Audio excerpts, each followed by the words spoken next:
Hello दोस्तों, नमस्ते, प्रणाम। मैं कविता यादव अपने चैनल के माध्यम से एक लाचारी गाना लेके आई हूँ। जितने हमारे भाई बहन बड़े से छोटे लोग हैं, सब लोग इस गाने को ढेर सारा प्यार दुला देना। राधे राधे।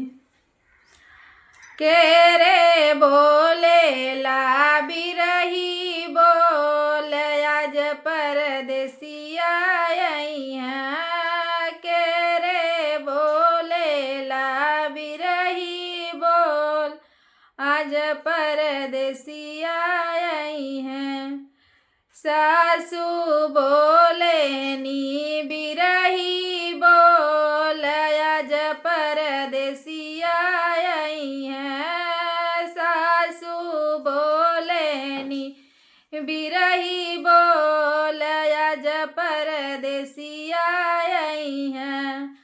मोर रे साजनवा आई है, झुमका गढ़ाई के लई है।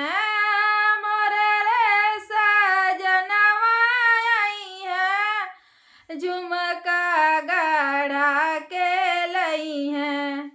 सासू निहार रहिया रोज आज परदेसिया आई हैं। सासू निहार रहिया रोज आज परदेसिया आई हैं। के रे बोले ला बिरही बोल आज परदेसिया आई हैं। जेठानी बोले नी बिरही बोल आज परदेसिया आई हैं। मोर रे सजनवा आई है, चुनरी झनकार लई है।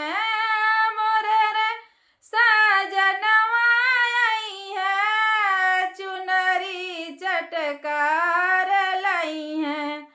जेठानी निहार रहिया रोज आज परदेसिया आई हैं। जेठानी निहार रहिया रोज आज परदेसिया आई हैं।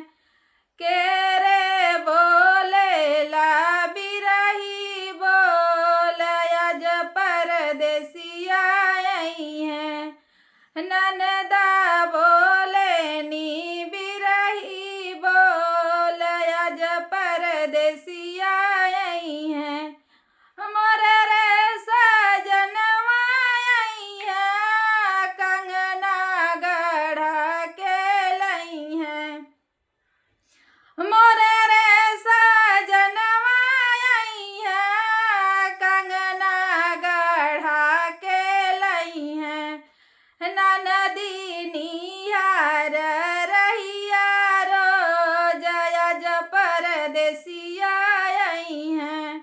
ननदी निहार रहिया रोज आज परदेसिया आई हैं। हेलो दोस्तों, राधे राधे। इस गाना को ढेर सारा सपोर्ट आप लोग करना।